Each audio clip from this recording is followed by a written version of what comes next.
nearly 28 crores of people were from India. This is what the latest Oxfam report has shown. And in this sort of a situation, what is happening with the Adani Group is not something that is acceptable, permissible, and that is not desirable for a country like India. We have to save our economy, our assets, our resources from being looted. And therefore, this sort of an inquiry and answerability to the people is absolutely essential. So that is what the first point that I would like to make. As far as this entire issue is concerned, I know, I'm not blaming you people, but many of you will have also, because Mr. Adani's economic hold and interests cover a lot of areas, not only ports and airports, but also the media. So we understand the constraints in which you all operate. But nevertheless, for the interests of India and the Indian people, we'd like you to at least understand the gravity of the situation. And also to, to ensure that together we save our own country's assets and our own country's people from further ruination. So this is what we would demand of the government, and we hope that in the coming parliament session, which is starting day after, tomorrow, that this will be taken up, and before this budget session ends, since it's going to be a long session sometime in April, before this budget session ends, this Supreme Court monitored inquiry must come out with its findings, place it before the parliament and the country so that appropriate decisions can be taken. So this time-bound thing, during the course of the parliament, to come up with the report, that needs to be undertaken. Okay, you want to add anything? Now, as far as the other issues are concerned, as I said, we are discussing these matters involved. But the Tripura elections that are coming here, the CPIM has taken this very clear-cut position that the attacks on democracy, which are deepening all over the country in all spheres, in Tripura particularly, any question of holding a free and fair election cannot come unless democratic rights there are safeguarded reasonably, and that requires all forces who believe in the Indian Constitution and who believe in democracy to come together to ensure that the reign of terror and the sort of a political situation of oppression that has been created with the BJP state government, that is removed. That is, all secular democratic forces, we have appealed to them to come together to make sure the defeat of the BJP in Tripura, so that the rule of law and the Indian Constitution and democracy can be preserved. So that's why the CPIM, for the first time, has come into an understanding, electoral understanding with other forces. The discussions are on till tomorrow will be the last date for nominations, and 2nd will be the last date for withdrawals. So by the 2nd, we think some sort of a seat adjustment program will happen with the Congress, and with also we appeal to the other secular democratic forces like the Tripura Motha and the other ones, so that we can all come together to ensure that the BJP government is removed from office so that democracy, rule of law and the constitution can be safeguarded there in that state. And the interest that is being shown by the other northeastern BJP ruled states, particularly from Assam in Tripura, is also ominous, because the whole of the northeast is sought to be destabilized. After the destabilization of J&K, now has come to the northeast. And why I say destabilization of the J&K, I don't know, most of you know Sonam Wangchuk. That is motivator of America and Three Idiots. Now he's under house arrest from the 26th of January. And he's now put out a video saying that he was talking of safeguarding the Ladakh's unique attributes and demanding Schedule 6 be implemented, Constitution Schedule 6, we implemented for the Ladakh Union Territory so that its interests, its language, its culture, and particularly its physical attributes, which are the severe attack from climate change devastation, they can be protected. It called for a 5-day long peaceful protest actions of dharnas all across Ladakh. Many people have started participating, but he was confined in his own institute, and he's been detained there 5 days. What does Mr. Sonam Wangchuk pose a threat of security to the country? Now, but this is the manner in which democracy is being butchered in our country. So after what has been done to the J&K, now to the Northeast that is happening, this is something that is very serious. Therefore, Tripura elections, this is what the CPIM has decided. So we are not contesting for the first time in Tripura all the 60 seats. And there is seat adjustments that is taking place with the Congress and other secular democratic forces in the state.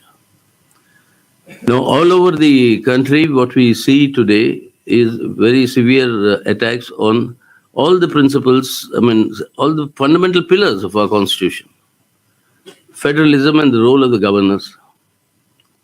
I don't know, your governor has been elevated as Vice President of India, so now you have a new governor. I don't know what is the equation that you have with the new governor, but all across in every single non-BJP state, the governor is playing the role of actually advancing the political agenda of the ruling party at the center. We've had the experience of the governor in Kerala. Tamil Nadu is feeling the experience in what the governor is doing. Maharashtra has seen that. Telangana has got its own series of complaints.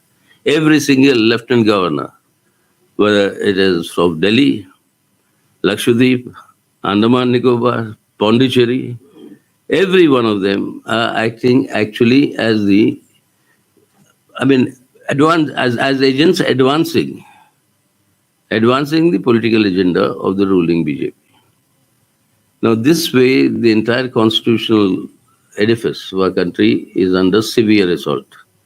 Federalism, democracy, the question of basic democratic rights and civil liberties, all these things and the gross misuse of UAPA, etc., they continue to be. The investigating officer tells the Elgar Parishad in the inquiry that the Elgar Parishad was nowhere connected with the violence of what Bhima Koregaon, that it was that occurred on that particular day that year. But for no more than 3 years, they are under UAPA. No charge sheets filed yet. That is the state of attacks that we are facing today. So anyway, the Central Committee is going to appeal in the light of this, asking all other secular forces to come together to ensure that the BJP is removed from office at the center and the forthcoming 2024 elections, so that our constitution, democracy, and people's democratic rights and civil liberties can be safeguarded and preserved. So these are the issues I wanted to flag today. Tomorrow, then, after the meeting, then we'll issue a more detailed. I don't think you have any question. Everything explained. Currently, यहाँ पे जो governor का role देखा गया कि वो आते ही 26 जनवरी को वो उसने हाथे खोड़ी इस प्रोग्राम में पार्टिसिपेट किया और उसके बाद दिल्ली जाना पड़ा, जिसको लेके बीजेपी ने ये बवाल खड़ा किया कि वो एक्चुअली तृणमूल का होके काम कर रहा है, तो फिर उसका रोल को लेके आपका कोई पता नहीं है, ये तो लोग बताएंगे कि मतलब ये क्या चीज है, वो इनसे पूछिए। वो स्लोगन भी सुनाई गया। अगर बीजेपी आरोप उठा रही है तो उसके पीछे मतलब कुछ सोचना पड़ेगा कि मतलब क्या, क्यों उठा रही है? হাতে খড়ি কি গলায় দড়ি পরে বয়ে যাবে। সুতরাং যে আপনি বললেন যে ত্রিপুরার ক্ষেত্রে মানে কংগ্রেসকে বা অন্য কাউকে অ্যালায়েন্সের জন্য বলছেন, সেক্ষেত্রে পশ্চিমবঙ্গে পঞ্চায়েত ইলেকশন নিয়ে কি ভাবছেন কি যে কংগ্রেস বা অন্য কারোর সঙ্গে জোটের ব্যাপারে? পশ্চিমবঙ্গে পঞ্চায়েত ইলেকশন হবে কি? সেক্ষেত্রে গণতন্ত্র বাঁচানোর জন্য কি আপনারা না না, আপনার যদি কনফিডেন্ট আছে তো বলুন তো, হবে তো? হ্যাঁ, যদি হবে তো তখন বললো আমার ট্যাকটিক্স কি হবে। না, অভিষেক বন্দ্যোপাধ্যায় তো বলছেন যে বিরোধীদের হয়ে উনি বিরোধীরা মনোনয়ন দিতে না পারলে উনি দাঁড়িয়ে থেকে মনোনয়ন দেওয়ার ব্যবস্থা করে দেবেন। পঞ্চায়েত নির্বাচনকে কি আপনাদের বললো? কি হবে? Has to tell about whom you are talking about. He's not that famous. Now you tell that Mamata someone. Banerjee का जो भतीजा है उसने कहा हाँ। कि अगर अपोजिशन पार्टी यहाँ पे नॉमिनेशन नहीं दे पाए, सबमिट नहीं दे पाए, तो फिर वो खुद खड़ा होके नॉमिनेशन सबमिट करने का अरेंजमेंट कर देगा। तो घोषणा तो करे ना, इलेक्शन कब हो रहा है? पिछले बार पंचायत चुनाव में हुआ क्या? घोषणा हुआ क्या? उनके लोग पुलिस के साथ उनके गुंडे, खासकर जो न्यू तृणमूल बता रहे हो, प्रिवेंट किया लोगों को। बंगाल एक ही स्टेट है पूरे देश में, और त्रिपुरा जहां बीजेपी का राज है, कि नॉमिनेशन जमा देते वक्त वो हंगामा करते हैं और खुद कह रहे हैं बेड़ाल बोलছে মাছ ছবো না, কাশি যাবো। সেলিনা কিন্তু গতকাল যেভাবে অভিষেক বন্দ্যোপাধ্যায় একজন সাংসদ, আচ্ছা, ঠিক আছে। একটা আলাদা প্রশাসনিক সভা করলেন। যেটা আমি বললাম ওটাই তো হচ্ছে। তো আডানির উপর কিছু প্রশ্ন আছে, ওটা তো হবে না তো। আদানির উপরে প্রশ্ন হবে না। তো তুমি গভর্নর কি করছে, ও কি করছে, এটা কি হচ্ছে? हाँ, খুচরো। अरे देश लूटा जा रहा है, उसके बारे में कुछ पूछना है तो पूछिए ना। अब त्रिपुरा ত্রিপুরা হিসাব हाँ? ত্রিপুরাতে যে জোটের কথা বলছেন সেখানে যেমনটা খবর যে আসন সমঝোতার ক্ষেত্রে আপনাদের জেতার সিটের আগে সেখানে কংগ্রেস প্রার্থী দিয়েছে, প্রার্থী ঘোষণা করেছে, সেক্ষেত্রে জোটের কি হবে বা এটাই কি কোনো হবে, ওটা কথা হচ্ছে। এখানে বললাম তো আপনাকে কি কালকে হচ্ছে লাস্ট ডেট নমিনেশন এর, 2 তারিখে হচ্ছে withdrawals.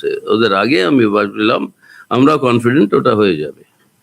Some understanding will be arrived এট, কেন কি সবাই ডিটারমিন্ড আজকে ওখানে যদি গণতন্ত্রকে প্রস্তাবিত রাখতে হবে অ্যান্ড আওয়ার কনস্টিটিউশন অফ ইন্ডিয়াকে সেফগার্ড করতে হবে ত্রিপুরাতে, তো বিজেপি কে গভর্নমেন্ট থেকে সরাতে হবে ত্রিপুরাতে। ত্রিপুরাতে কংগ্রেসের সঙ্গে জোটের প্রয়োজনীয়তা হলো কেন? তার কারণ এখন আমাদের রাজ্যে যখন কংগ্রেসের সঙ্গে জোট নিয়ে কথা কি বলবো, বুঝতে পারি না। রাজনৈতিক বিষয় নিয়ে আলোচনা হয়েছিল যে কংগ্রেসের সঙ্গে কেন জোট প্রশ্ন উঠেছিল। ত্রিপুরাতে বিশেষ করে What is the necessity for this seat adjustment in Tripura? Because when in Bengal it was done, so there are so many questions raised.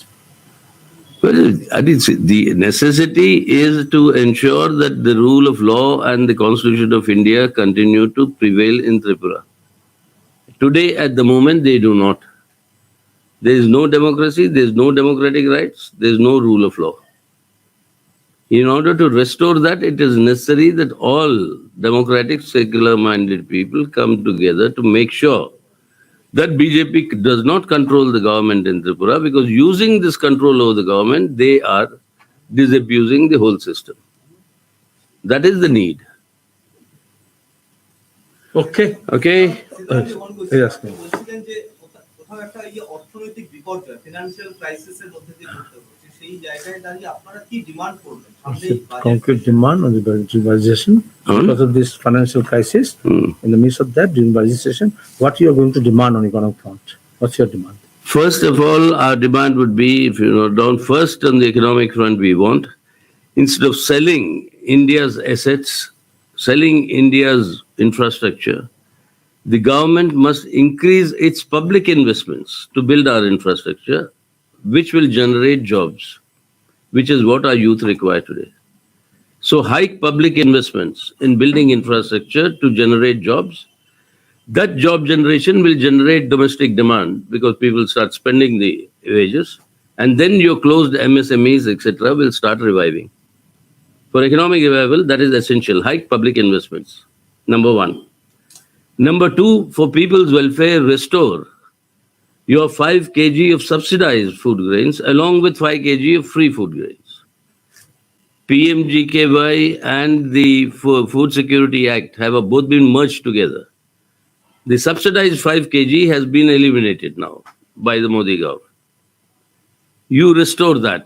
Otherwise, this problem of hunger that we were talking about, that'll worsen.